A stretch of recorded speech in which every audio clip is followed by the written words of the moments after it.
Pata 50% extra credo bila expiry ya kupiga na ku-SMS across networks. Piga star 444 star scratch card pin hash, na kama ni M-Pesa star 444 star 2 hash. Safaricom for you.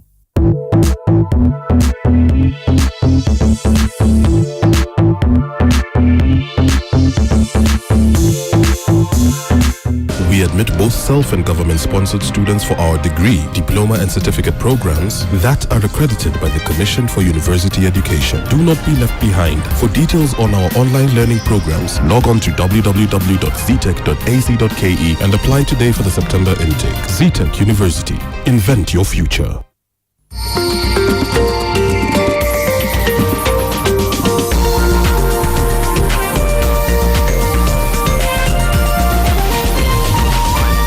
This is NTV.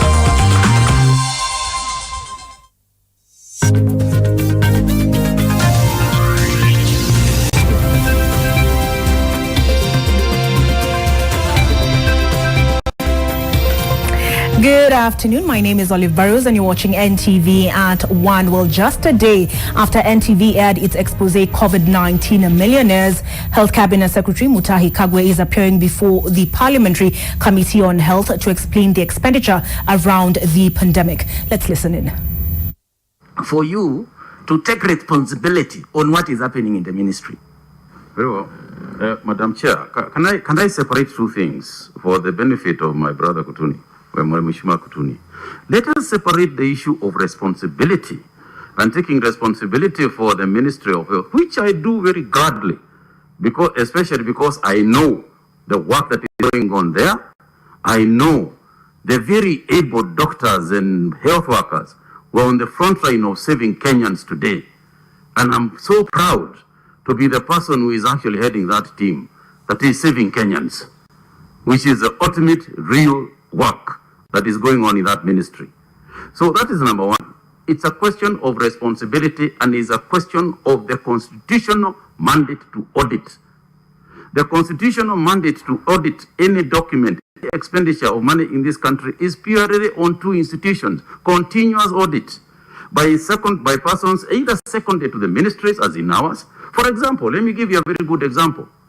Part of the process of getting where we got at KEMSA is an internal audit by ourselves, sending our own auditors to KEMSA. That's called responsibility. And we take it very gladly, and we are doing it. And that's why you see the kind of things that are happening in there. So that is number one. And then there is the issue of the actual technical implementation of an activity and a responsibility. The technical aspect of auditing and arriving at a report for Parliament, at a report for the Senate, is effectively the Auditor General. And you cannot steal the responsibility of the Auditor General under the guise of responsibility in other works in the ministry. So I hope it is clear. I am not escaping at all from responsibility in the ministry. I take it. I take it completely and proudly so. And I'm proud of the people that we lead. So I don't know whether that is clear, Madam Chair, or whether I need to explain it. Chair, just a point of information. Yes. Yes, you can remember when I made my remark that what Kenyans are looking for is value for money. It's not pegged to auditing only. For example, you have sent 300 million to KEMSA. And there is so many people without masks. And the infection is going up. So then we are losing the value for money. That's why I asked in the first place, do you have a framework or monitoring and evaluation that ties what you give out to the outcomes. You see, this is not in black and white, but this is a responsibility endorsed on you as the leading person with all the technical people. Are interventions being reviewed so that you can say this is worth funding, this is not worth funding, this is working, this is not working. It's not, because we know if the Treasury really disburses, it's their responsibility to follow that. If money comes from you, it's your responsibility, but it is also your responsibility for the ministries of the Treasury money that has gone. That does it make difference in the national Absolutely. Fight for the COVID?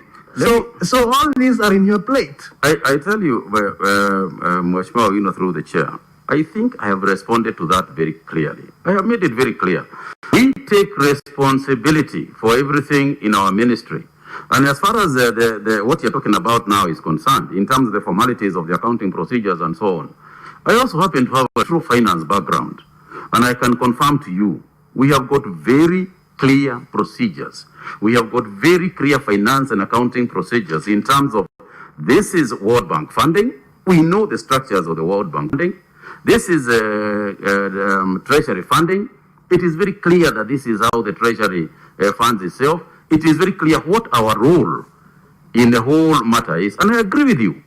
Money that is sent to us, particularly money that is directly allocated to the Ministry of Health, must be accounted by the Ministry of Health, and the ultimate and the buck stops at my desk. And that's an acceptable position, completely. And if we don't take action, then it is us who will not have taken action.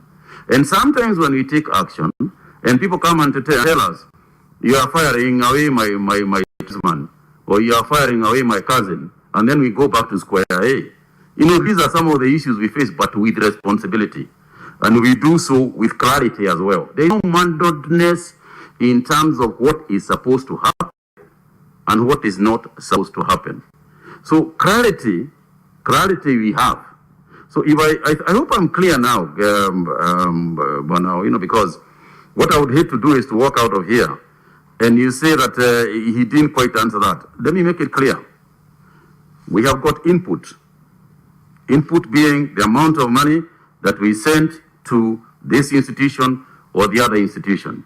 We expect those institutions to, one, if it is, for example, if it is to the counties and we have given a conditional grant, we expect the institution to follow what we have said.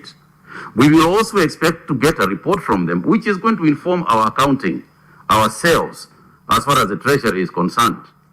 And secondly, the instructions that we give are in accordance with the needs that are there in the country. You cannot go and say, let us buy HIV medicine instead of malaria medicine, when malaria is the issue, not HIV, or vice versa. So the need is what informs what we have ordered for purchase, and in fact, even what we are getting from donors.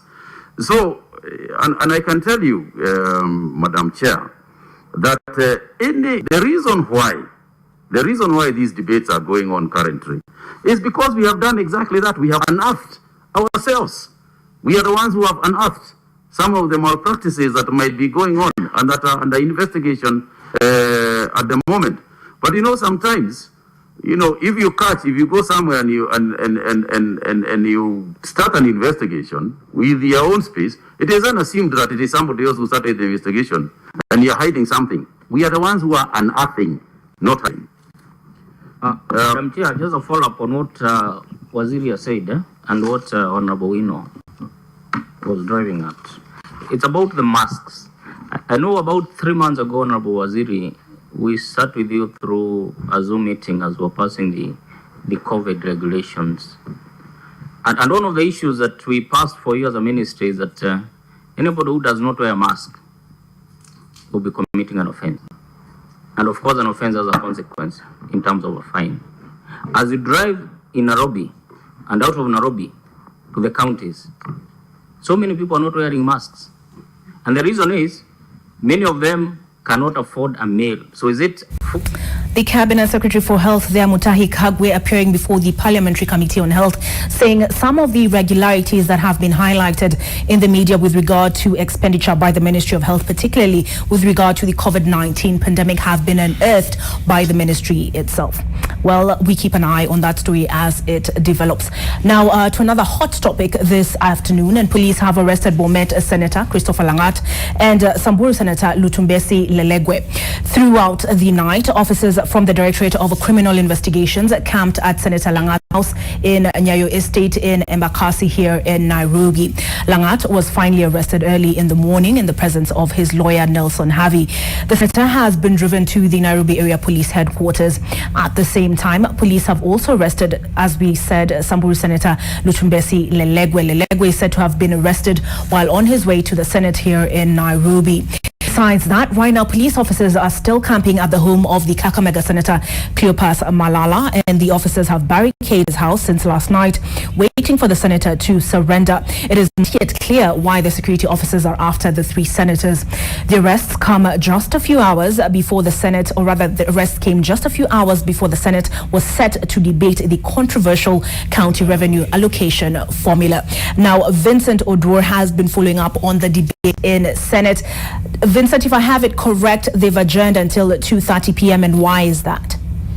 Absolutely no. First of all, the arrest of the two senators and also the incident where Kakamega Senator Cleophas Malala is under siege from the police, who are still camping around his house up to this moment waiting to arrest him, has caused a lot of anger. And especially, you know, the Senate is supposed to have a special sitting today, and today's sitting was to be special, basically continue with the debate and also the voting process on a number of amendments, and also on the motion regarding the issue to do with the new county revenue allocation formula. But you know, when the sitting began this morning, coming just few hours after the arrest of the two senators, you know, there was a stormy session whereby members said or vowed not to allow the motion or the debate on the motion to continue until the speaker or they are made to be aware about the whereabouts of the three senators, and especially senators who are supporting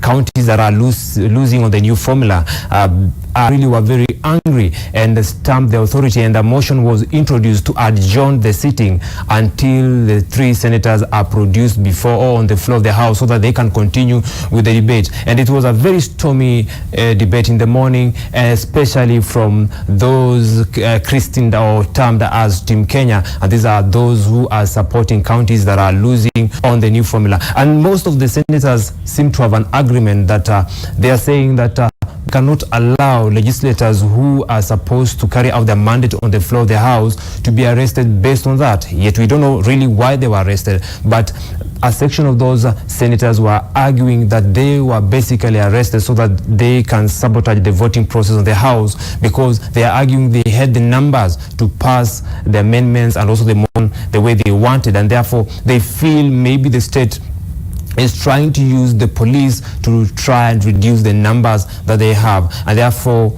this is what the senators had to say during the early sitting today.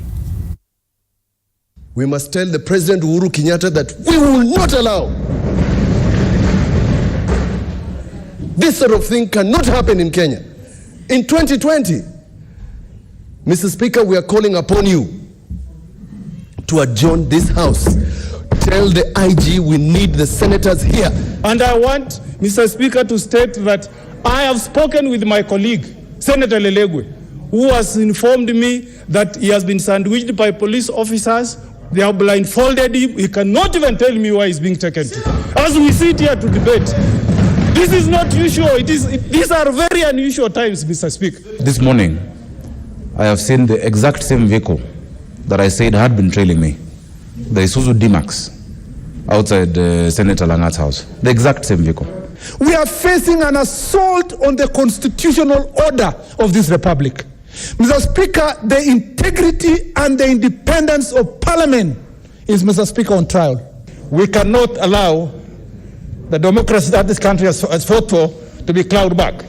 Kenyans fought for a constitution, a very liberal constitution with a very, liberal Bill of Rights, and now it's being clawed back. We cannot turn Kenya into a police state. When, Mr. Speaker, they are arrested on their way to Parliament, is telling Kenyans as a people, you people have no authority, you people have no voice.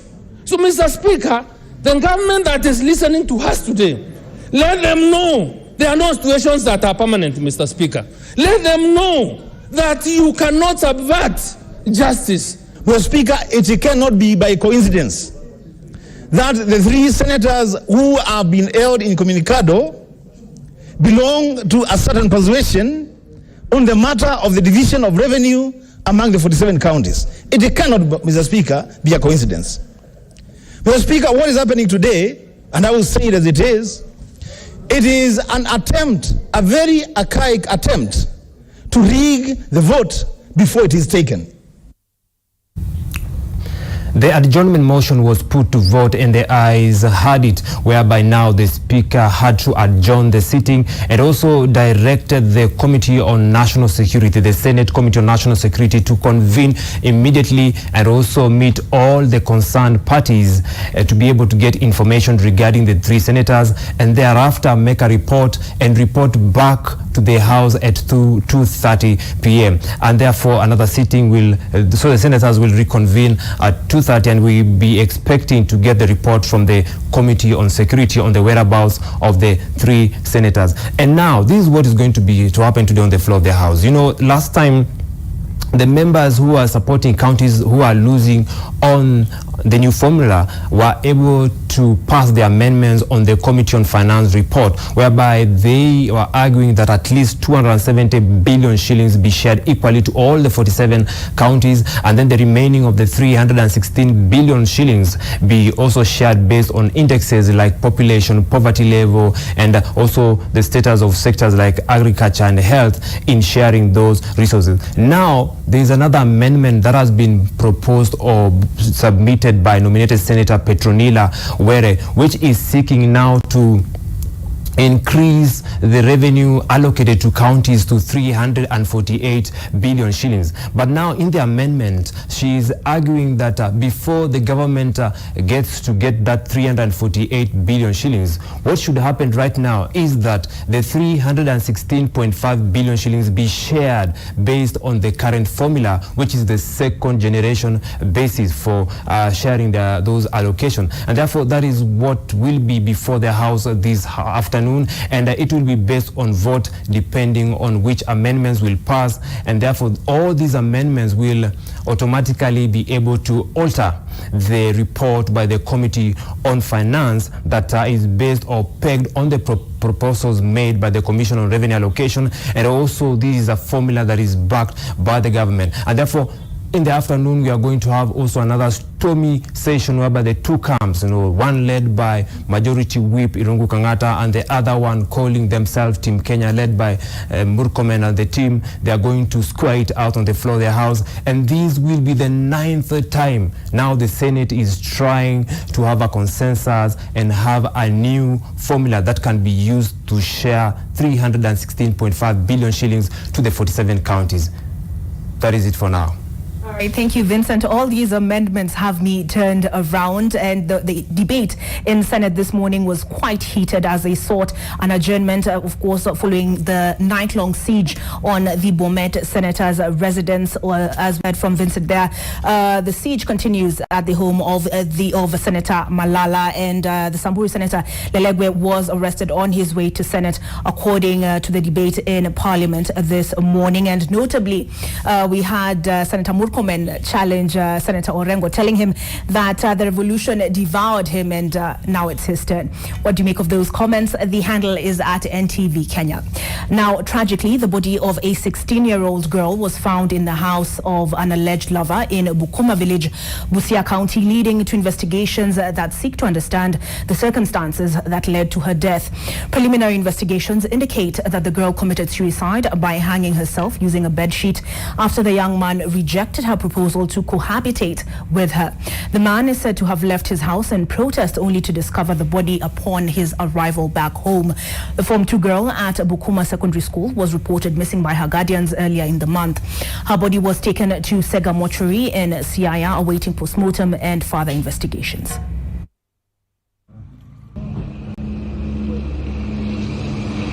Sisi tunaomba society ishirikiane pamoja, ikianza na wazazi waweze kupatia watoto yao ushauri ule unatakiwa, na pia wawaengage katika kazi nyumbani, ili hawa watoto wasiwe wanapata humble time ya kutembea na kuchipata katika machanga kama haya. 5 out of 120 cows have been recovered in a market in Rumuruti, Laikipia County. The livestock was stolen in an incident that left a father and 2 sons dead. Angry residents of Baringo County accompanied the surviving son of the owner to identify the animals and make an official complaint on what they term as regular attacks that have them fearing for their lives and security. They decried the slow wheels of justice that have failed to stamp out the theft. They call upon proper investigations to be done during the criminals. Na wakati tulipata hiyo ng'ombe, kuna vitu 3 sisi huwa tunaangalia katika jamii ya wafugaji. Ya kwanza ni kitu inaitwa ore. Kwa kitu inaitwa ore kwa Kiingereza wanaita ear notching. Na ear notching huwa ni unique kwa kila mtu ambaye ni mwanaume. Vile mrenaga tuko tunataka kujua sasa wamepatikana kule Samburu. Tunataka kujua serikali inafanya kazi gani na iko na maono gani, kwa sababu this is an issue of very serious and very huge public interest. The Kirill Valley Development Authority, KVDA, has committed 300 million shillings to irrigation projects to boost food security in the drought-prone Kirill Valley. The authority is pumping funds into 4 irrigation schemes, namely Weiwei, Lomut, Chepkuk and Kamusuwet. The investments will also help pastoralists adapt to new ways of life by empowering them to farm, and the funding by KVDA towards irrigation comes at a time that agriculture is playing a more critical role in job provision in light of the COVID-19 pandemic. Kwa sasa tuko katika mradi wa Kamsuwet katika eneo ya Aror, Marakwet West. Na mradi huu ni ekari 130 ambaye iko na members karibu 150 ambao wanufaika katika shamba hili. Katika msimu huu tunatarajia kwamba kupitia wa ukulima huu wa mtama wataweza kupata karibu takrimu shilingi milioni 6 kupitia ukulima huu. Farmers, or rather tea farmers in Murang'a County, have called on the government to abolish the marketing monopoly enjoyed by the Kenya Tea Development Agency. The farmers argue that the monopoly has led to a drastic fall in tea prices, thereby suffocating farmers. They have also applauded efforts by the Ministry of Agriculture to introduce reforms in the industry. But KTDA, which is at the center of controversy over the continued decline of prices, has poked holes into the proposed regulations. Mkulima ameerefuka. Kwa hivyo tunataka kutoa hasadi tena kuambia KTDA, sisi wakulima wa majani chai kutoka Kiricho, Embu, Meru mpaka Bomet, sisi tumesikana tuko pamoja. Umelipa 12 shillings mkulima, hujaweka mbolea hapo. Sasa hivi hapa purchase mbolea hii Rokare 2800. Umenunua herbicide, umeprune, umefanya weeding. So farmers are really crying. We haven't been able to explore services from other companies that might offer really great services at cheaper fees. We don't know if that is possible. We're beholden to one management agent. More than 30 elderly people have been living in deplorable conditions at the Bahati home for the elderly in Kitale town. Lacking basic amenities and living undignified lives, some elderly say they have not only been neglected by the county government, but also have nowhere left to run due to poverty. Coming to their aid, well-wishers from the Mikono ya Rehema have donated food and other household items in a bid to help.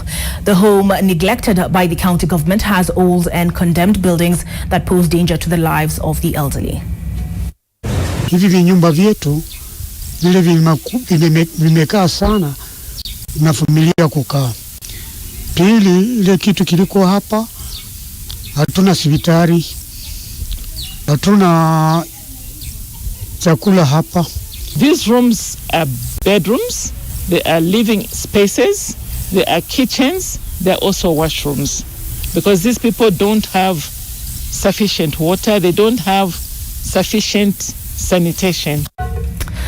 Business and transport was paralyzed this morning in Bungoma town as demonstrations rocked the town following the escape of prisoners from Bungoma police station on Sunday. The 11 prisoners broke out of cells through a tunnel, as Judith Cherono reports.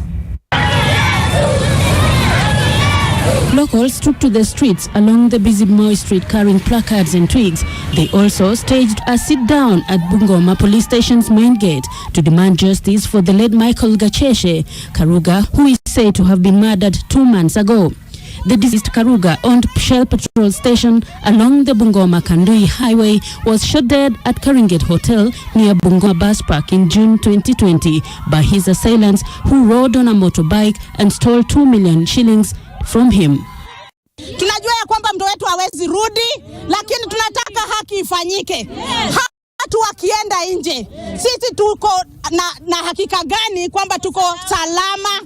Among the 11 hardcore criminals who made a daring escape from police custody, the 2 are alleged to be the main suspect in the murder of Karuga. According to the deceased sister, Anne Karuga, the case was supposed to be mentioned today with the hearing set for August 26, 2020. Hatuamini ni ukweli kwamba watu hao walitoroka bila usaidizi ya wakuu wa station ya Bungoma.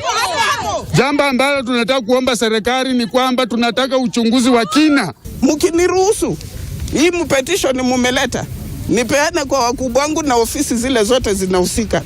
Fali inaweza jibiwa hiyo maneno yote. Judith Cherono, NTV. I wonder what's behind the spate of prison breaks we've been witnessing recently. Let's mull on that as we take a break.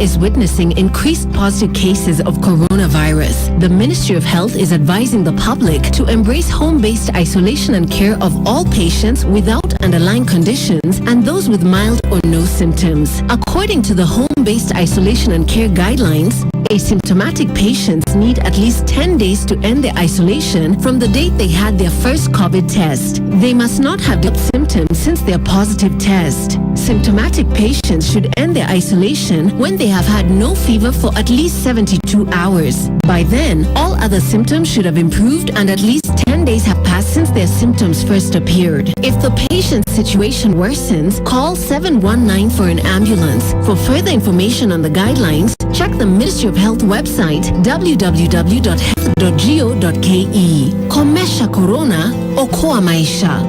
Introduce Ndovu Home Baking Flour and Ndovu Maize Meal, now in attractive new packaging. Ndovu flours are fortified with vitamins and minerals to provide wholesome goodness for the whole family. Milled from a blend of the finest wheat, Ndovu all-purpose flour makes the most delicious chapatis, mandazis and all other pastries. Ndovu is readily available at your nearest shop. Ndovu Tosha. You have worked so hard. Now your project is nearing completion. You now need to crown your labor. For over 50 years, East African Cables has been a premier manufacturer of high-quality electrical cables, manufactured to international standards for the region, giving you the reliability and safety you deserve. We manufacture an extensive range of power cables for applications in domestic and industrial wiring. Our work speaks for itself. Get in touch. Let's talk cables. Kumbuka, wire si wire. East African Cables, connecting lives. Sona moja imetengenezwa kwa njia spesheli ili kupambana na maumivu kwa haraka. Sona moja ina aspirin kama kiungo. Sona moja, kitulizo kamili. Maumivu yakizidi, pata ushauri wa daktari. In the vast green Kiambu County, surrounded by luscious coffee plantations, flowing natural rivers, and alluring dams, sits the beautiful Zaria village, with every amenity desired for a home carefully considered. The village comprises of a perimeter wall, a kindergarten, a commercial center, and a clubhouse. There are 4 approved architectural house concepts, styles to accommodate your ideal dream home. Indulge your senses and relive your childhood desires, where you can free, be bold, and be at home. Call us on 0729 121212, where you should dream it, own it, live it.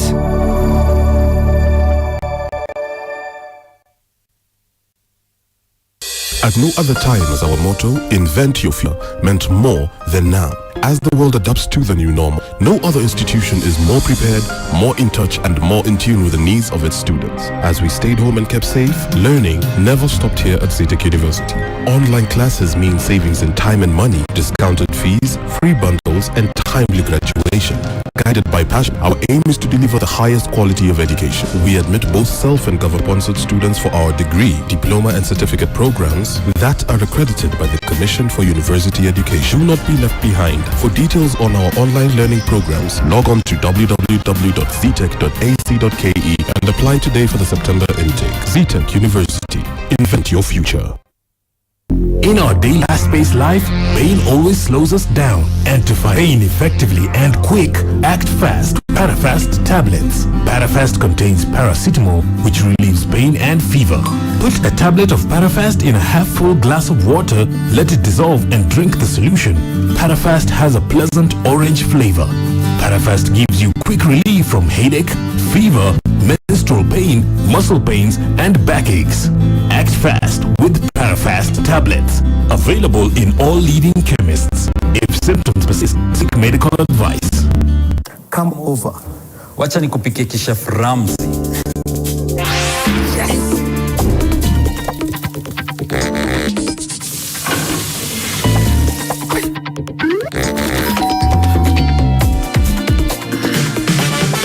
Reno vegetable oil stays liquid to the last drop, so it's smooth cooking from start to finish. Now with an easy to pour cap. Mapishi poa, madishi poa.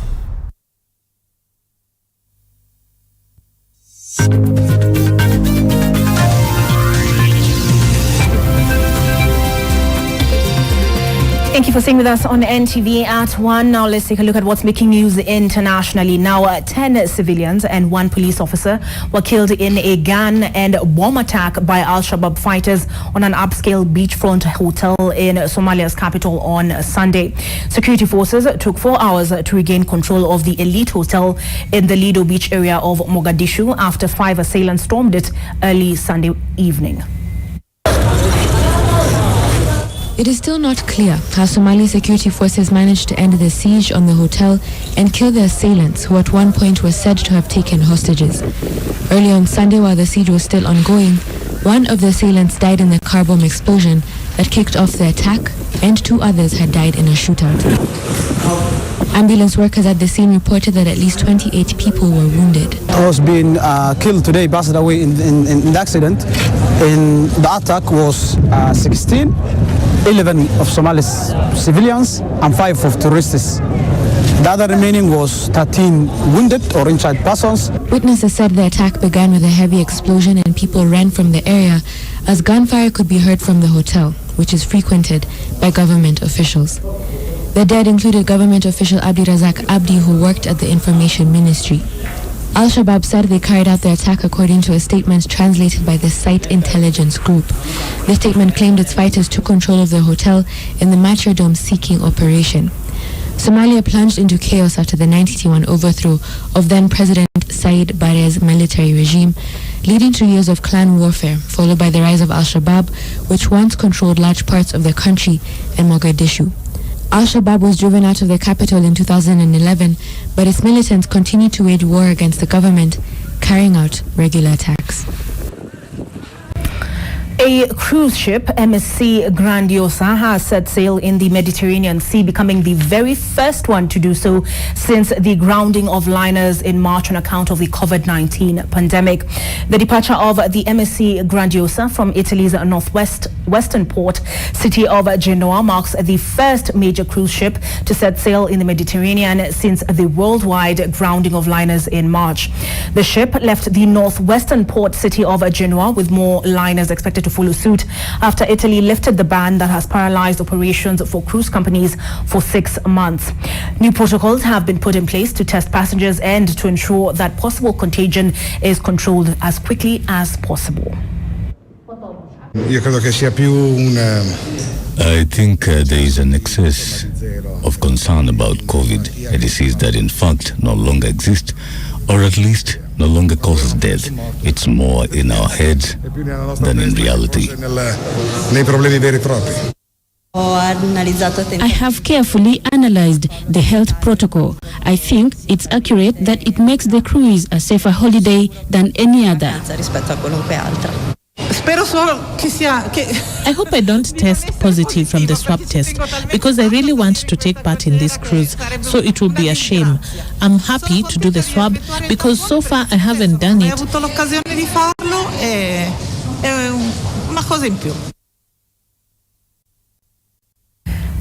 Time for sport news now, and Sevilla wrecked Manchester United's hopes of ending the season with silverware as they edged a hard-fought Europa League semi-final 2-1 in Cologne. Ole Gunnar's side lost their third semi-final this season despite taking the lead when Bruno Fernandes scored their 22nd penalty of the season after Marcus Rashford was fouled by Diego Carlos. Sevilla equalized before the interval when former Liverpool forward Suso swept a finish past David De Gea. United went on to miss several chances and their fate was ultimately sealed by a Luke de Jong goal that booked Sevilla a place in the final.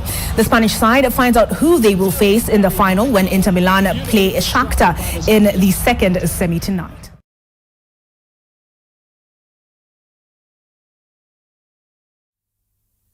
The Spanish Grand Prix to take his fourth victory in 6 races. Let's take a look at that story. But before then, so far, and that's his fourth victory in 6 races so far this year. The Mercedes driver led every lap from pole position.